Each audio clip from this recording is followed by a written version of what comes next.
I think for our nursing staff, the run up to the potential second wave was very challenging because London, for instance, had an absolutely terrible time.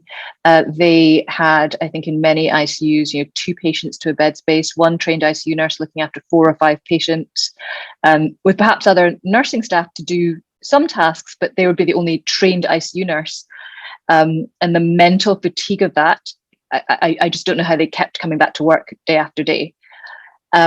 And sort of seeing that unfold, thinking that could happen here, knowing how difficult the first wave was, I think there was a lot of just unresolved fatigue that suddenly came back. And, because it's so cold and wet and miserable because it's winter anyway.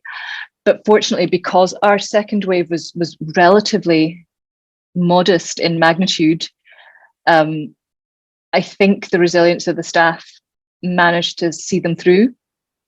For the medical staff as well, I think, given that we didn't have those huge numbers, that did help us a lot.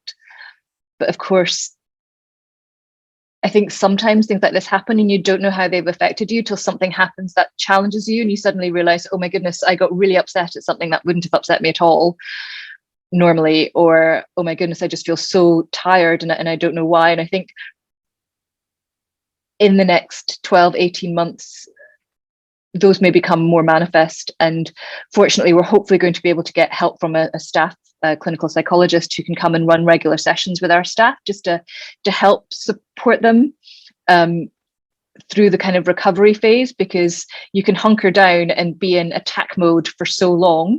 And then I think it's when things level out that the changes in your life and the things that you've seen and experienced really begin to hit home. So I wonder if actually we haven't really seen the emergence of the majority of the psychological sequelae that the staff may have suffered.